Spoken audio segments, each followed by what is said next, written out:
Hello drama nerds, welcome back.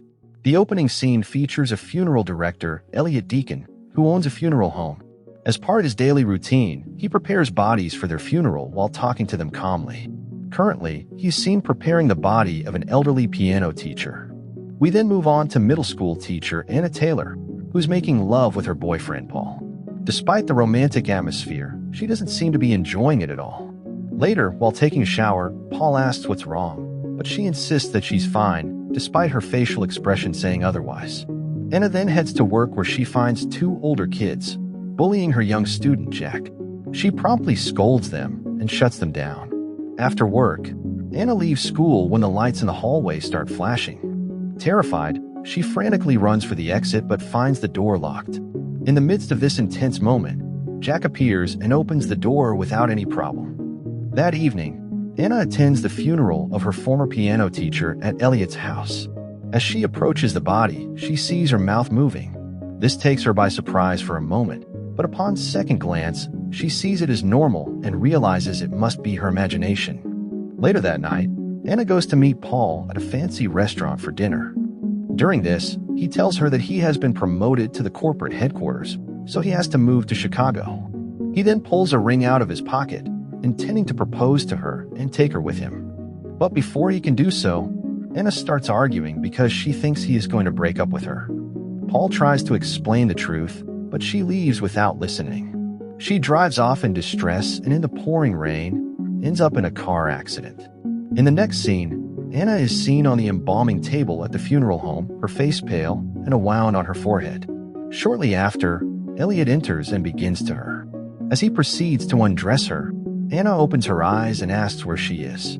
Elliot answers with surprising calmness that she is at the funeral home and that she is dead. He also reminds her that she was hit by a truck loaded with metal pipes, causing her death 8 hours earlier. Confused and horrified, Anna still cannot believe that she is dead despite the funeral director's reassurances that she is merely passing on to the afterlife. Meanwhile, Paul wakes up at his home and attempts to call his girlfriend several times. However, Anna's belongings are now with Elliot, who ignores the call and places them in a storage locker alongside the other corpse's belongings. Unable to find them anywhere, Paul goes to her mother's house to inquire about her whereabouts. To his great shock, his mother reveals the tragic accident that led to her death. Additionally, she blames him for letting her drive in such bad weather. At the funeral home, Elliot stitches Anna's wounds, and she is puzzled that she is not feeling pain. She asks what this is, but he ignores her and injects her with a fictional drug called hydronium bromide, which he claims will relax her muscles. After a while, Anna's wheelchair-bound mother arrives at the funeral home to see her. In a tearful voice, she speaks to Anna's body, asking who will take care of her now. Before leaving, Anna asks Elliot to turn her hair back to its natural color brown. Later, Anna wakes up to find herself alone in a room. She musters enough strength to sit upright. She then walks to the landline, but it does not work. At that moment, Paul appears at the funeral home and asks Elliot to let him see his girlfriend. Despite his desperation, the funeral director refuses to let him in because he has no legal ties to her. Upon hearing Paul's voice, Anna screams and knocks on the door, but her efforts go unnoticed. Paul then goes to the police station to meet his friend Tom, hoping that he can do something to get him into the funeral home. However, another police officer informs him that Tom has gone on patrol and will be back soon. Until then, Paul enters the police custody and sits inside Anna's wrecked car. Meanwhile, he sees his girlfriend in a vision, which is suddenly interrupted by Tom's hand. Paul begs him to do something to facilitate his entry to see Anna, but the latter is helpless in this regard. Anna, on the other hand, wanders into the room and finds another dead body lying on the table. Not wanting to end up in such a fate, she grabs a pair of scissors and waits for Elliot. Once inside, she threatens to kill him, but the latter seems unfazed. He claims that she is unable to hurt him because she is already dead. Anna argues, wondering how she can talk to him if she is dead. At this point in time, Elliot reveals that she is able to talk to him because he has a gift, the ability to communicate with the dead. He also suggests that she give up on life because her funeral is in 3 days, after which she will be placed in a coffin and buried forever. In the next scene, Elliot is preparing the body of an old woman for the funeral when he is joined by Jack, who seems to know about Anna's death. The boy asks about her teacher, to which Elliot replies that her funeral is on Friday and asks him to leave now. The next morning, Paul hears Anna's whispering voice and also experiences visions of her taking a shower. However, he soon wakes up, realizing that it was all just a dream. Meanwhile, Elliot returns to Anna in a dress, which she will wear to her funeral. While he is distracted, she secretly steals a set of keys from his pocket.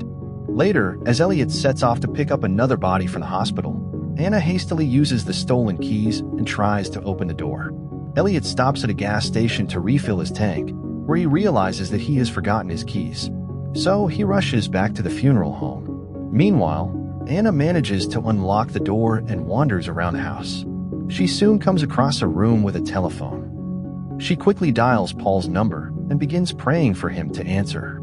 After a long ring, he answers the call, but quickly hangs up, believing it to be another hallucination. At that moment, Elliot finds her and allows her to see her corpse-like body in the mirror. This finally made her believe that she was really dead. At the same time, Jack, who was standing right in front of the house, noticed Anna, leaving him in a state of shock. In addition, another suspicious event occurred. Anna sighed in front of the mirror, causing her breath to fog up. But Elliot cleverly wipes it before she sees her. Now that she is convinced that she is dead, Anna stops resisting Elliot preparing her body and does not give a damn about what he offers her. The next day, Paul goes to Anna's school to collect her belongings. As he is about to leave, he is greeted by Jack, who tells him that he saw Anna at the funeral home wearing a red dress yesterday. Paul does not believe him and insists that she is dead. But when the boy claims that he does not love her enough, Paul becomes so angry that he slaps his face in front of everyone. At the funeral home, a police officer arrives to see his brother's body, which is being kept in the same room as Anna. But as he is about to touch her, Elliot enters and asks him to leave. Jack then returns to the funeral home and tells Elliot what he saw the other day. In response, Elliot calmly replies that they share the same ability to communicate with deceased individuals. In fact, everyone has this ability. This ability is called the power of manipulation. On his way home, Paul suddenly remembers the red dress Anna wore the morning before she died. This arouses his suspicions that his girlfriend might still be alive. He rushes to the funeral home, demanding to see her, but Elliot refuses. This time, Paul ignores him and storms in, calling for Anna. He continues to search for her until the funeral director threatens to call the police. Paul then goes to the police station and tells Tom that his girlfriend is still alive. He also speculates that Anna was drugged with a high dose of drugs, which slowed her heart rate to its lowest point. But his friend does not believe him because he has no evidence to support his claim. Later, Elliot dresses Anna in her funeral clothes while the two have a deep conversation. She confesses that she was never happy with her life and was unable to love Paul wholeheartedly. However, she now regrets everything. The scene then shifts to day of the funeral where Elliot is placing Anna in the coffin. As he prepares to inject her with another dose of drugs, she asks to see herself just one last time. He then holds up a small mirror, and as she stares at herself, she notices her breath condensing on the glass. This makes her realize that Elliot has been lying to her the whole time and that she is not dead yet.